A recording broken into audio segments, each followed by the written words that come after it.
Hey, welcome to Bluejay Banter.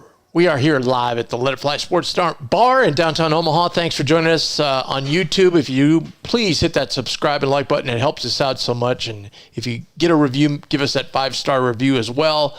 Just to follow up, we're on all podcast platforms, Apple, Spotify, wherever you can find us, we're there. So go ahead and give us positive ratings when you listen to us on that as well. Joined by my partner, Ross Ferrarini. We are going to first kind of just have a little chit-chat about the opening of the season. Later on, assistant coach Derek Kellogg will join us. We'll talk about the team's prep for the big game opener Wednesday night. And then we will, later on, we will get into projecting, as we do every year, predicting the wins-loss for Creighton for the whole season, which is always kind of a fun exercise. We're going to have our fine producers, Val, join in on that part as well. Thanks to our sponsors, Discount Window and Door, Care Minders Home Health Care, West Pacific Dental Group, and Infusing Brewing Company. If we are distracted, we apologize. We're keeping track of all these 100 games going on right now. We got a lot going on right now. We might need Val to switch this FS2 to the Duke game.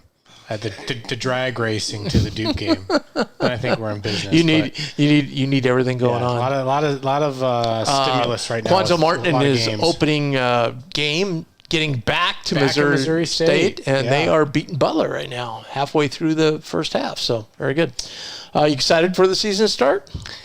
Yeah, it's like I can't even really believe it's here. It's always kind of one of those deals. It sneaks up on you, and you don't necessarily feel ready. Like I was looking at just some of these games that were going on today, and it's, as you very well know, it's so much more. If you want to learn anything about these teams, prior to the season, it's so much more time intensive now because of the transfer portal, and these teams, these rosters turn over so quickly. And you really kind of need to stay on top of it. So I typically, it feels like the past couple of years, I don't really get a very good feel for anybody until at least probably a month into the season, just because you don't really know how a lot of these pieces fit together early. But it's pretty fun to watch this kid Cooper Flagg right off the bat. I'll tell you that much. We both were watching on YouTube today the the event up in Sioux Falls. Yeah. Yep. Bunch of really good mid-major teams. In fact, I was telling Coach Lou at practice today that, the second game, SLU and Santa Clara are potential bubble. Both those teams are bubble teams. So really a good game for them to have against one another, as is this game going on right now with McNeese and South Dakota State. And you mentioned how, with all the transfer portal and everything, and one of the commercials during the broadcast today on YouTube was Rob Doster of Field of 68, who's sponsoring the event, and he just said, hey, college basketball, without question, is the hardest sport to follow. There's so much going on. It's too much. There's too many teams, and I think there's 360. I think we're up to 364 Division I teams. It's just, it's a lot. It really, really is. And so it's, this first year, you're kind of, if you're inclined to gamble on the games, you're kind of throwing darts at a board these first couple of weeks of the year because you just don't know, how some of these teams shake out. I think I saw somebody this morning say, hey, generally on this night there's an upset of somebody. Somebody gets upset. There's usually a big on a bye game type situation. A team that's a double-digit underdog usually will upset somebody this first night. There's no doubt about it. So fun to watch. I mean, right off the bat here, we've got a pretty competitive Missouri State Butler game. Almost an under 12 timeout, and it seems like Missouri State's really hanging in well with Butler. So. Yeah. At any rate, let's give you the particulars. Wednesday night, it's going to be at FS2, not FS1, FS2, 8 o'clock game against UTRGV. That's University of Texas Rio Grande Valley. Now, if you want to get some scouting in, 7 o'clock tonight, flip it on Big Ten Plus, and Nebraska and that very team, UTRGV, play each other over in Lincoln, and so you can get a pretty good idea. I think we got a pretty good idea watching practice today what they do. They run and they try and go backdoor and they shoot a lot of threes. Quick, before we talk about them real quick, do you know UT Rio Grande Valley, do you know what they were called prior to UT Rio Grande Valley? Pan American, Texas Pan American. Nice, Tim. I'm up on it, Ross. I'm on a new site this year, new basketball site, and it's my partner over there is way more into it than I was at Stadium. I didn't have the access to all the things we can do, so we're updating stuff every day. So and all these games are premier games, so it's like new coach for UT Rio Grande Valley. I think he came from BYU. I believe so. And prior to that was at Louisville with Chris Mack. So it's always a little bit of a crapshoot, knowing on one of these low major teams with a brand new coach, how they're going to play and just the type of guys that they have in. So we'll see what happens. You obviously hope in a game that you're supposed to win by a pretty healthy margin, that you're able to play some of the younger guys maybe down the stretch here, and hopefully it's not near as competitive as UT Rio Grande Valley would like it to be. So that's kind of hope, but it's fun. It'll be a fun kind of at least get to play against somebody else and make it count. And I would think so, especially when you looked at that exhibition game, like a guy like Shane Thomas got really meaningful minutes in a close game against another top 20 team.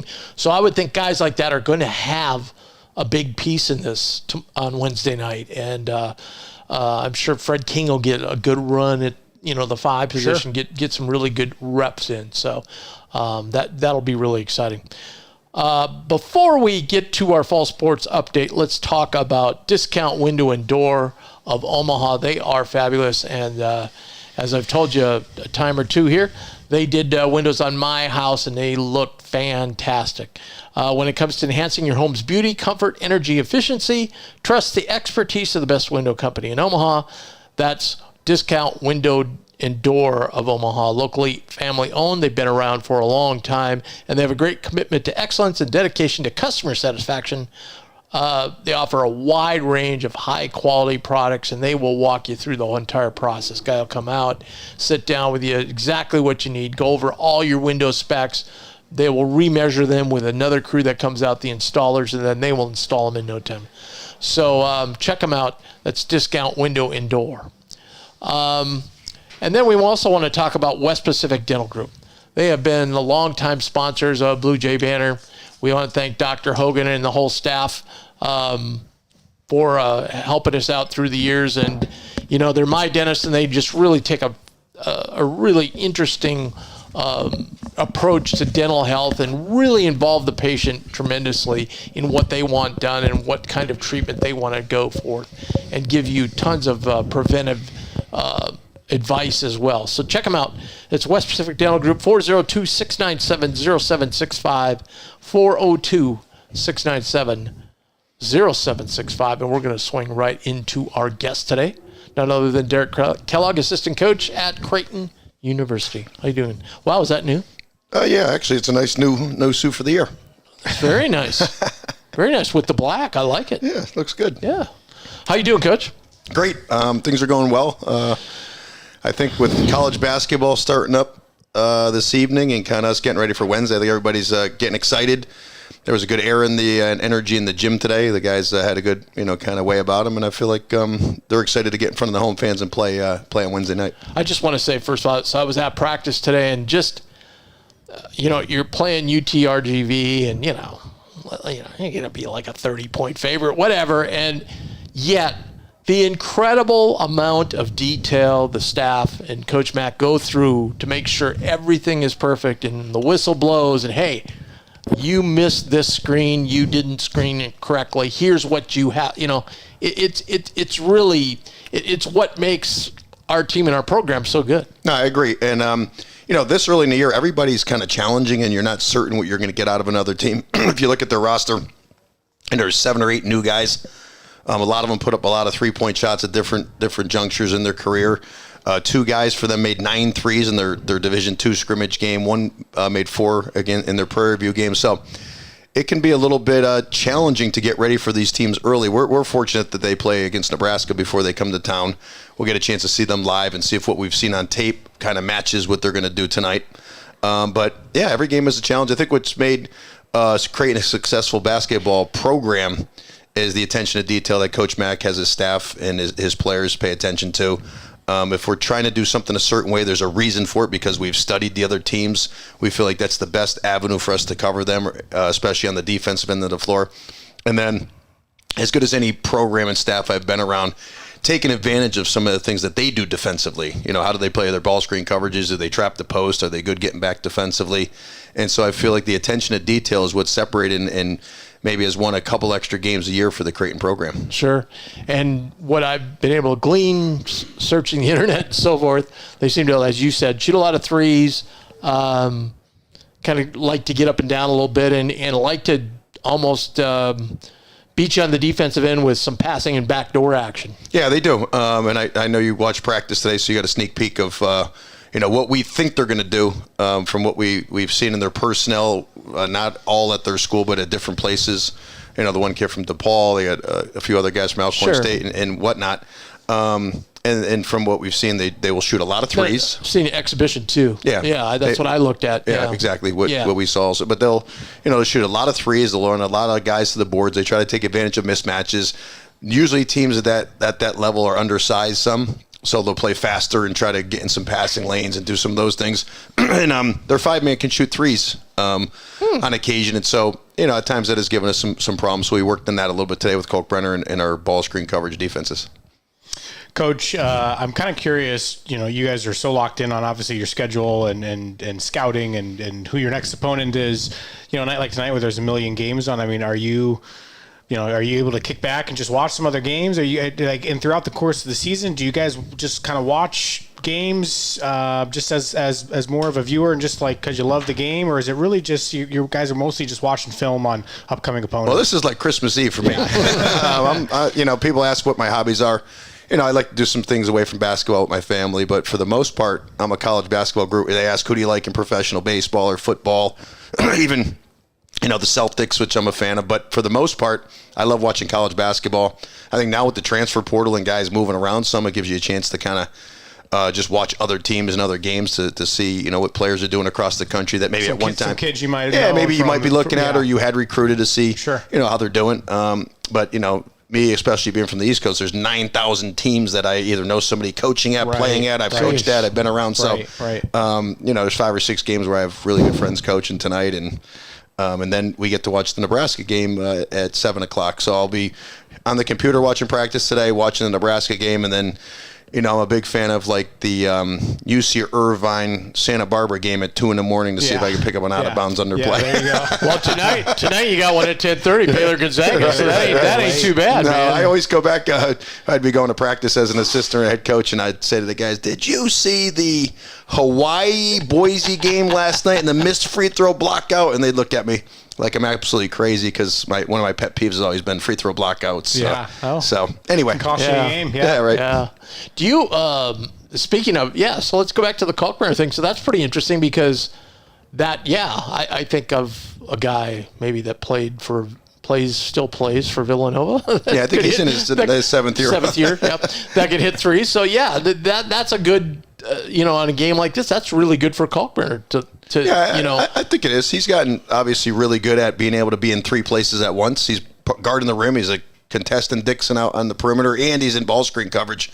So it'll be good for. I don't think he gets it off quite as fast as Dixon and isn't quite as big, but anytime there's a threat from the perimeter from 5 guys, it can be a little scary. You want to just make the game as hard on them as possible, give them no extra possessions, take care of the basketball, and make sure you win all those loose ball plays. And I think it's hard for those teams to beat you.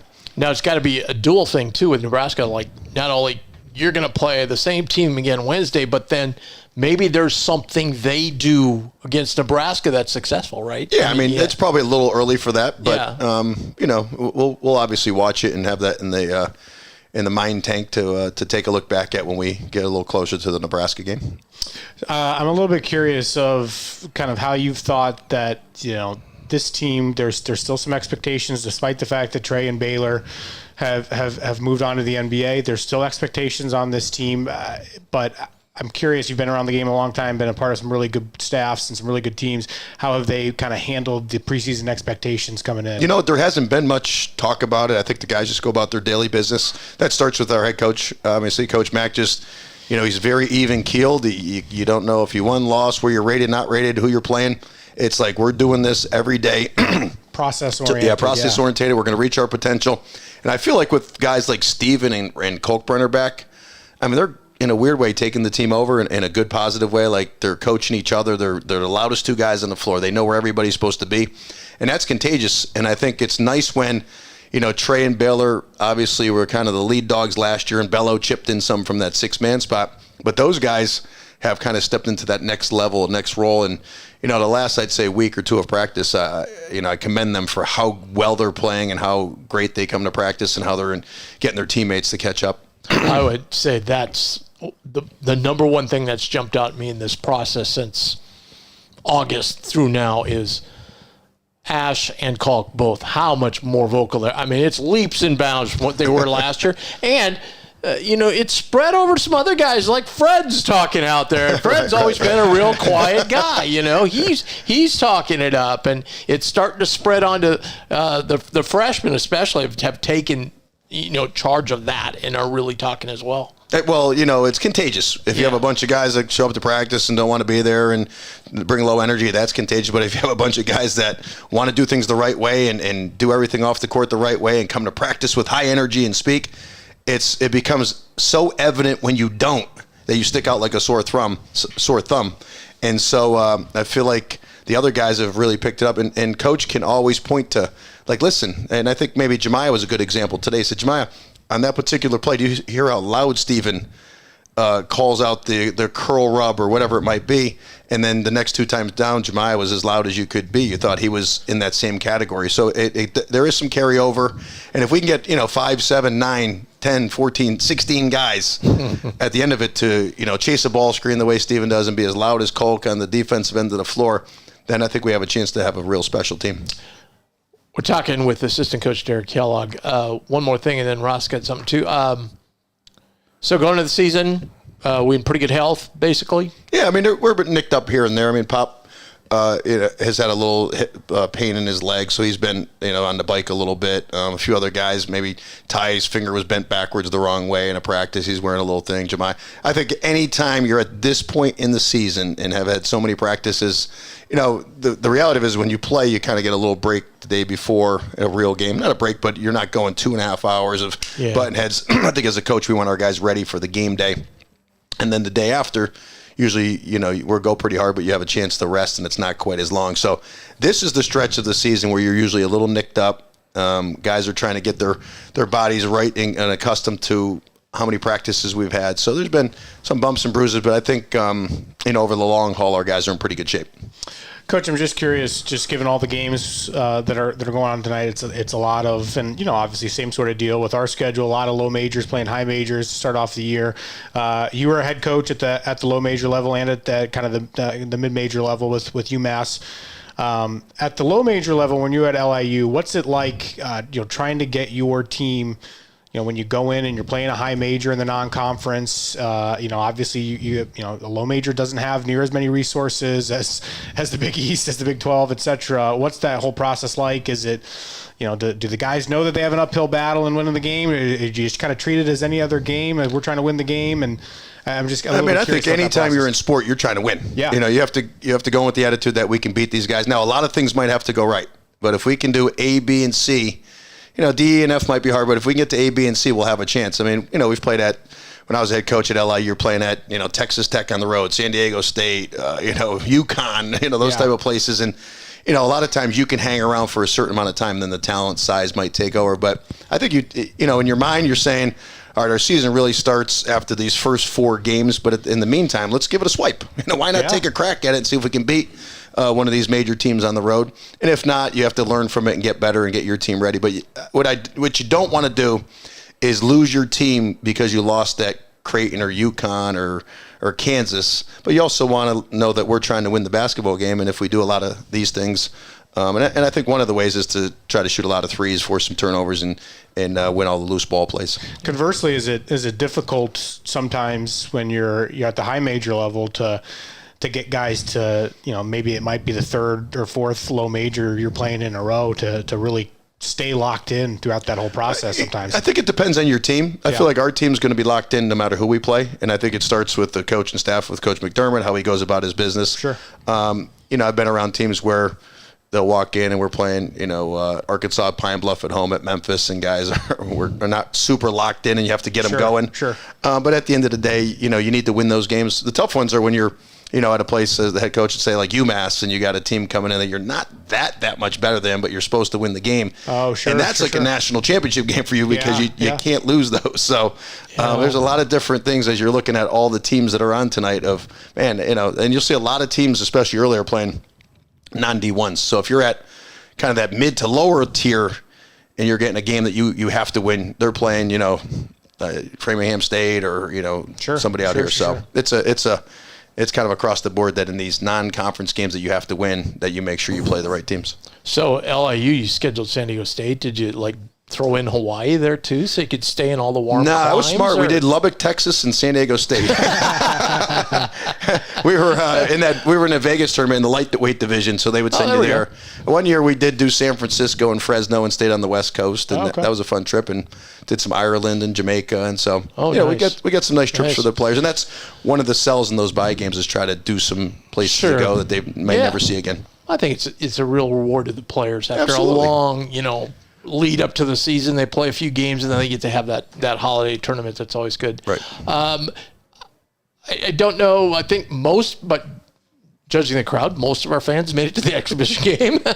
But for those that didn't, what maybe a couple of young players that kind of stood out to you in this lead up to the first game. Well, what's amazing is that we have meetings in the office continuously about roster and playing time, and they've all had days. The younger guys and even the newer guys, even the Isaac Trout, the Jason Green, the Jackson McAndrew, the Ty Davis, the Sterling Knox, the Shane. I mean, those guys have all had some days and some moments.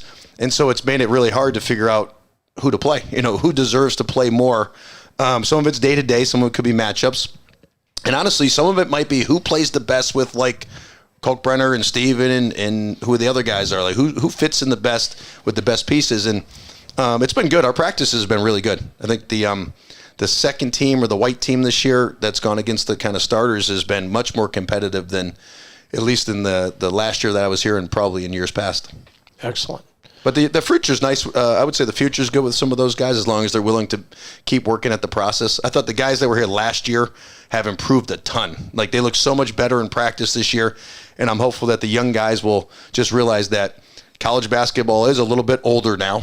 I always challenge people to tell me who are the 3 freshmen in the Big East that you can name last year, away from Creighton guys, other than Stephen Castle at UConn. It's hard. Yeah. And next thing you know, you're stumped for 15 minutes trying to figure out that the first team was the kid at Xavier, the kid at Butler, whoever else, I'm not even sure. And those guys actually all came off the bench. So it's challenging because of the physicality, the age, and the transfer portal for younger guys to make an impact. But I do feel like we got a great group of guys that can make an impact and also have great careers moving forward. Coach, thanks a lot. Really appreciate it. We'll see you Wednesday. Can't wait. Thank you.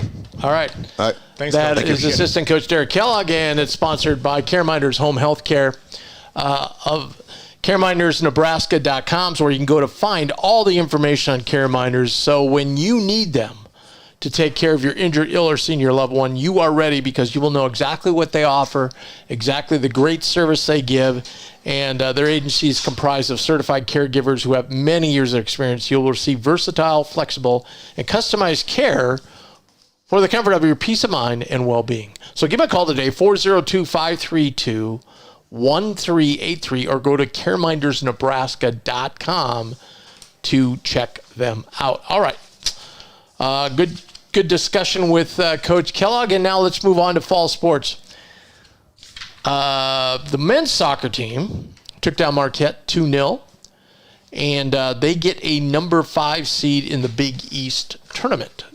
They will have to go on the road, however, and go to Georgetown, a place where has been tough throughout the years. They'll take on the Hoyas. They did lose to the Hoyas earlier this year 1-0, so best of luck. That game's on Saturday in D.C., so best of luck to the men. Unfortunately, the women's season did come to a close after breaking some ceilings for the women's program here at Creighton and getting to the Big East tournament for the first time and having not only that, but hosting a game. They unfortunately lost to UConn 2-0. But what a great season for first-year head coach Jimmy Walker and the team. So congratulations. Great season. We look forward to big, big things coming up in the years ahead. And then volleyball just continues to roll since the last time. It's rinse and repeat. 2 more sweeps by the volleyball team. They took care of St. John's and Nova to move to 21-2. Let me repeat that, 21-2 on the season. They did move up finally to number 5. Big East tournament's got to start here soon, doesn't it? Thanksgiving weekend. Oh, so they still got a couple of weeks left to regular season. So, Wow. big, obviously moving up to number 5 in the country, the highest ranking ever. So congratulations. That's a big time accomplishment. Number 5 in the country is no joke. That's an unbelievable job that Coach Booth has done. And then it's a huge week coming up. Friday they are at home against Xavier, but then they jump on a plane and head to Marquette for a big, big, big matchup. They can pretty much seal away the Big East title again with a win on Sunday. That's at 2:00. It's on FS1. So perfect time to come down here to Let It Fly for the game. Catch some football, watch the Creighton volleyball team, and then head over to the arena for the game against FDU, which takes place Sunday at 4:00. So that's your fall sports update. I want to talk just a minute about Infusion Brewing Company, the makers of Let It Fly beer, which you can get right here and also get in the stadium. They've been a big sponsor of ours through the years, and we want to thank them so much. They've still got their seasonal beers, their pumpkin vanilla bean, their side-eyed malted milk ball stout. So check them out, Infusion Brewing. Got a terrific tasting room down on 6271 South 118th Street. Go down there. They've got a room for parties. It's a great time. Get some people together, go down. They'll bring out flights of different beers you can sample, and it's a really, really good time. So check them out. That's Infusion Brewing Company, 402-934-2064 to get your reservation at the party room if you need it down there at Infusion Brewing Company. All right. We do something every year that we have a lot of fun with, and I don't know if we even keep track at the end of the year, but it's fun at the beginning of the year. I think we did a couple. I think we actually have been pretty close within a game or two, which is kind of amazing. But Ross, I, and tonight our fine producer Val, we're going to pick the games. We're going to start with the game coming up. We're just going to go win-loss, and we're going to start with the games coming up on Wednesday and just work down the schedule.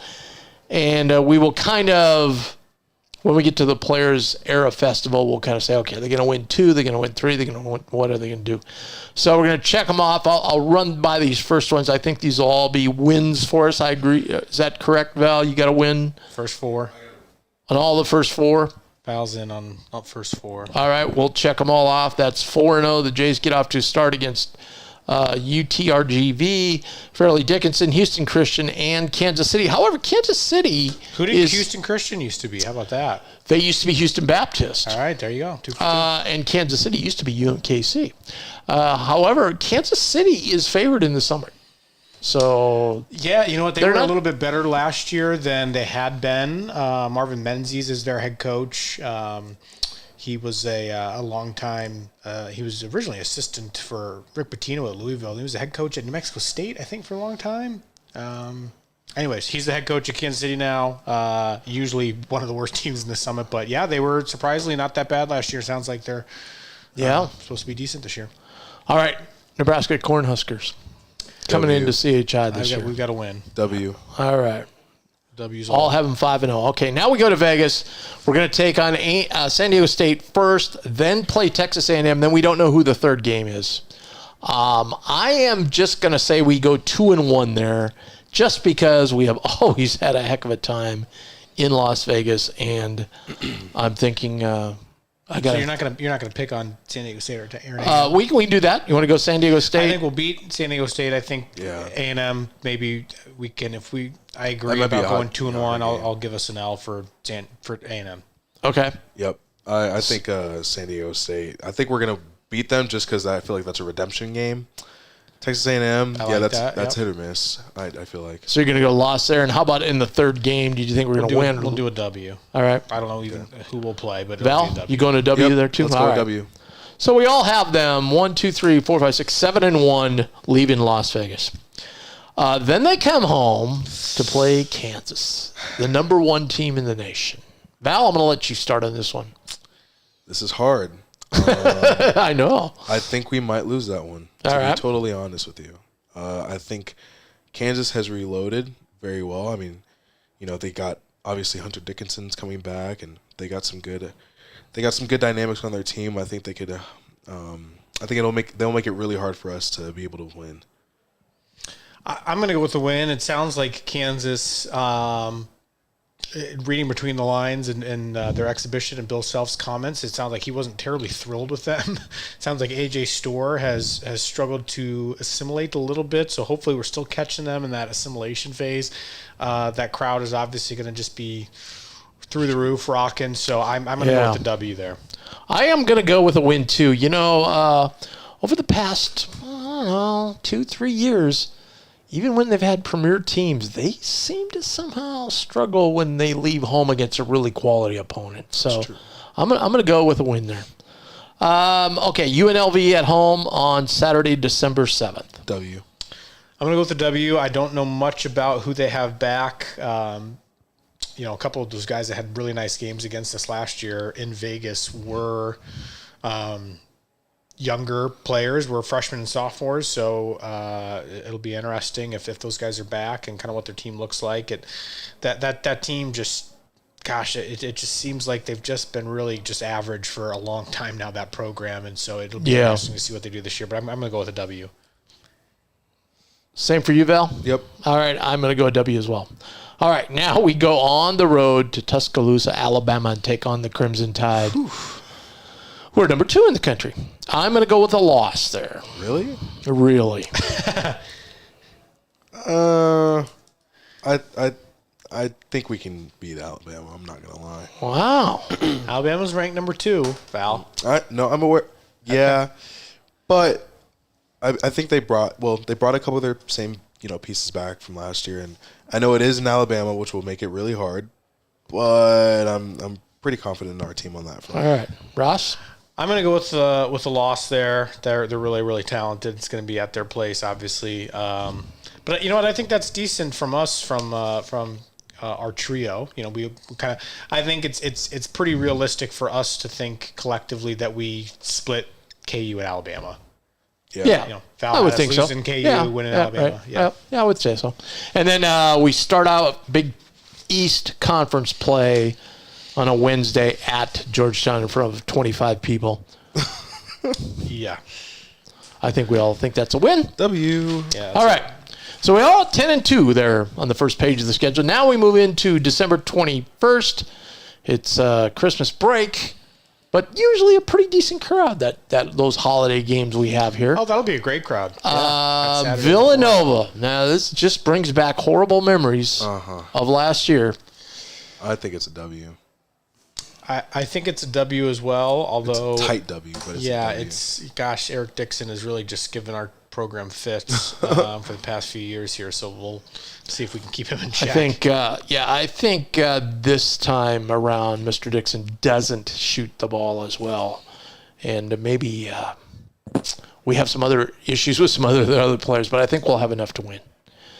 Then we take 10 days off, but then we have another home game against St. John's. Who is definitely on seemingly a lot of national people's radars as being a dark horse kind of Elite Eight, Final Four type of team. They're certainly going to be improved. Year 2 of Patino, that's going to be a hard game. I think Patino thinks they got screwed with a couple of no calls late last year at home, and we played them in January on that freezing cold Saturday. So, God, man, that's a tough one. I don't know that I see us losing on New Year's Eve, so I'm going to go with the win. Yep, I agree. I'm going to go with a loss there. We're coming off a 10-day break. That's a toss-up. I'm with you. Tim. Coming off against a team that I think is not maybe as good as a lot of the prognosticators think they are, but I still think it's going to be a really tough game for us. So. Mm-hmm. All right, then we go on a nice little 2-game road trip. January 3rd, Friday, we go away to none other than the Marquette Golden Eagles. That's a toss-up. When was the last time we won at Marquette? Probably when what's his name hit the three at the buzzer. Alex O'Connell. Yeah, Alex O'Connell. Yeah, that's probably the last time we won there. And then before that, I think we lost. That would have been the year right after COVID. Yeah. Okay. I'm going to go with the loss at Marquette Friday night. Just coming off what I'm going to think is a very close, tightly contested New Year's Eve game with St. John's. I'm going to go with the loss. I'm going to go with a loss too. What about you, Val? Go with the loss. All right. Then we go at Butler. We have 8 days off. Then we go to Butler. Have we ever played Butler? Not at 11 a.m. No. The one time we didn't play them at 11 a.m., we played them like on a Wednesday night. We beat them pretty handily. It's never one of the. It's always either a Wednesday or 11 a.m. And I got to just tell you something. If you're thinking about going to one road game, go to this one because I'm telling you, if the sun is shining and it's noon start, it is one of the most magical places to go watch a basketball game because the sun that comes through the windows, it's just the coolest place. And Creighton usually brings out a big crowd at Butler. It's usually a packed house, and it's just the neatest place. Obviously, Hinkle's cool anyway, but this would be awesome. I'm struggling with this one. I would just want to put down an L. Our boys, Butler, they're up 14. Yeah, Butler is a 2-point game. 2-point game. 2-point game against Missouri State right now, almost the end of the first half. St. John's is 40-26 up at halftime. Tim, how about our boy Pat Sellers at Providence? Pat Sellers, former Creighton assistant. They are taking on Providence tonight, and it is tied midway through the first half. Pat was only here a couple of years, but man, he's a great guy. Yep. Just an all-time guy. And so Seton Hall, St. Peter's out early on Seton Hall in a real slugfest, 3-2. All right, I'm gonna go because we have that 8 days off. I'm gonna say that's what saves us, and we're gonna win that game. Yeah, it's a hard one. You know what? There's gonna be some turbulence throughout the year at some point. I'm just. Sleepy spot. We don't seem to ever, I don't say ever. Obviously, we won pretty handily last year with Baylor and Trey in this exact same spot. But I'm going to say this year they get us. It's going to be one of our bad losses. I don't know if bad loss is the right terminology, but yeah, we'll probably be favored. We'll probably be favored in that game. There's a few games a year where you just get tripped up, and that one just seems like one that could happen for us. So I'm gonna go with the loss there. Yeah, it's what you're saying about the slump is right because we usually from like mid-December till like mid-January, we do have that slump where we lose a couple games. This is a hard one. I'm gonna go with the loss. All right. Then we play Providence at home. I'm going with a win. That's a win. Get back on track. I feel like that's gonna be a tight win. Oh, all right. Val is taking Providence in the points there. Mm-hmm. All right. Then we go at UConn. I'm taking that's a loss. That place is going to be jacked to have us come in since we knocked them off last year. I'm going to have a loss as well there. So we start off. Val? Start off conference play 4-3. Then we probably are just going to stay out on the road. Maybe not because we have a Saturday game, Tuesday game, but it's at DePaul, so it's fairly close. So that's going to be a win. Although DePaul is slated to be a little bit better this year under Chris Holtman. So they play tonight against Southern Indiana. It'll be interesting to watch. But I'm going to go with the win. I think it's not going to be – I'm just telling people now this is not going to be the same DePaul it's been. So just they might be a little bit more competitive. I think it's going to be that way for a while. Pink out game against Seton Hall at home on Saturday. We never lose a pink out game. I'm going with a win. That's a win. Seton Hall, I think, could be one of the worst teams in the Big East this year. Then we have a nice little homestand, and then we have Xavier coming in here. I'm going to go with a win there as well. It's going to be a hard game, but I'm gonna go with the win. Yep, W. All right. At Villanova. I'm going to go with the loss. I think they're going to get us at one. I think Eric Dixon's going to get us one time. I'm going to go on the road there that they'll get us. I'm going with a loss as well, Val. Tight win. That's what my gut tells me. All right. And then we had a lot of, we don't have a lot of back and forth. So we have a lot of homestands and away stands. Now we we're did 2 this in a row. exact same thing a few years, but the year that we won the Big East and COVID canceled the tournament, we did this exact same thing about this almost the exact same time. We did Saturday noon tip at Wells Fargo Center in Philly, and then stayed out on the road Wednesday, played at Providence that night. Yeah. I'm going to flip it around and say we're going to beat Providence.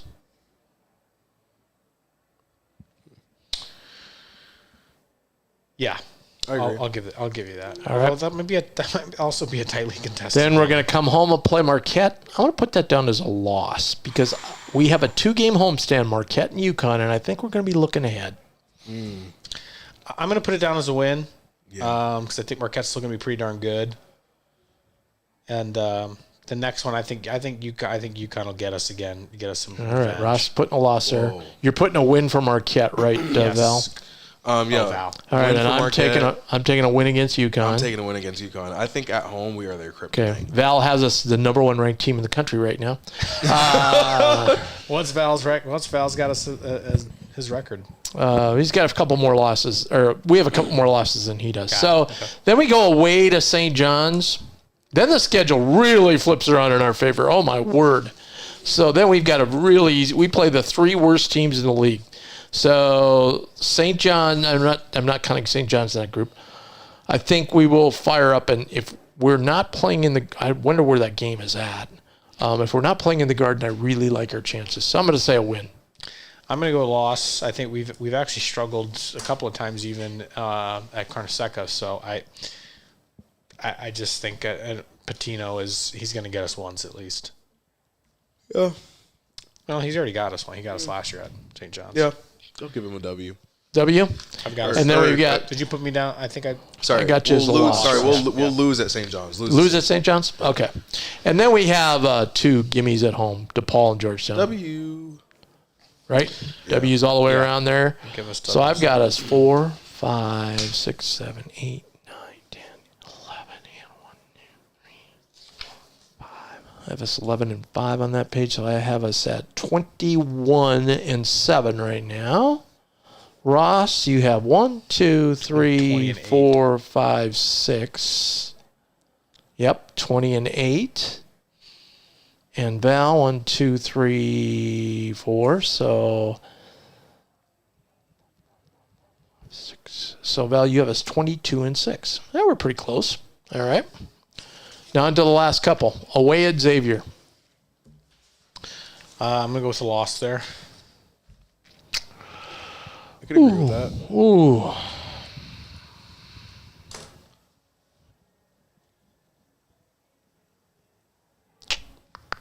What do we got left here? I'm going to say another Saturday game. Gosh. How about Coach Sellers here? We're up All right. 3 with 4 minutes to go in the first half. 5 minutes to go in the first half. I'm telling you. Oh, that's Providence. I think it's St. John's. Yeah, I agree with you guys. All right, Seton Holloway, that's a win for me. Where do I have us at here? We play 20 conference games. Is that right? That is correct, Seth. 2, 3, 4, 5, 6. I've got us at 7. I'm just thinking kind of where I think, Butler home, senior night, we're going to win that game. So then it's really just a function of if we go. Seton Hall's hot garbage, I'm telling you. They're getting beat right now. St. Peter's.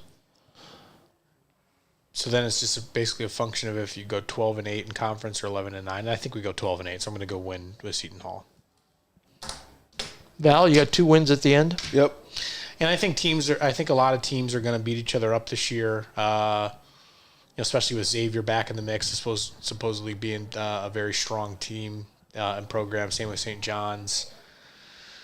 I think there's going to be a little bit more parity this year, so we're probably outside of UConn, who I think is going to finish first. I think we still, even with a 12 and 8 record, I think still got might have a chance of definitely. Still What did you have? 12 and 8? 12 and 8, I think. No, I think you have. I think you're one too heavy there. I think you're 15 and 7. Or I'm sorry, 13-7 in conference. You've got 1, 2, 3, 4, 7. You have 7. Okay, 13-7. Okay. Yep. Yeah, I think 13-7 or 12-8 is pretty right in line for where I think we'll finish. Val has us 15-5. That would be right there. The chance to win the conference. Yeah, that's a chance to win the conference. But I mean, we're picked second, so it's not like that's crazy. Yeah, not at all. No. But so Val has 24-7. I have 23-8, and Ross, you have 22-9. And I'm thinking we lose. If we go 2-1 in the Big East, that's 25-9. Although I take that back. If we get 25-9. That's going to put you at like a 3 seed. If we get that's about what we are. And if we get, unless it's against UConn, because they have such an incredible home crowd advantage at the Garden, if we get to the finals, we are going to knock down that door the next time we get there. That's just what I'm saying. That's it. Well, but to your point, that's part of the problem with us going out there, and the teams that are likely to get there. The true neutral crowd would be if we could get out there and get the championship game and play Marquette or Xavier. It's not a neutral crowd if we play Villanova or UConn or people St. in New York. John's. It's not people in New York and Fox would love that. No, they would not. But yeah, all right. That's a fun exercise. We'll keep track. We'll see how we do as the season rolls along. There's some stumbling, like Ross said. There's always some stumbling blocks in there that you don't anticipate. Always. And injuries play a part in that as well. I hope you guys enjoyed that. I'm sure at home you were going along with us, kind of thinking what your record would be. We'd love to hear it. Just put it in the chat section on the YouTube channel. Thanks for joining us on YouTube. Make sure you hit that subscribe and like button. It helps us out a lot. Our next broadcast will be Wednesday. It'll be a late one after the Creighton University of Texas Rio Grande Valley game. Join us on YouTube about 15 minutes after the game. Myself and Austin Chapman will be here. And then following that, we will have another post-game show Sunday after the FDU Fairleigh Dickinson game. We won't have a show next Monday because we're having so many shows in a row, but then we'll flip right around and have another one the following Wednesday against Houston Christian. So thanks a lot for joining us. Really appreciate it. We'll see you Wednesday.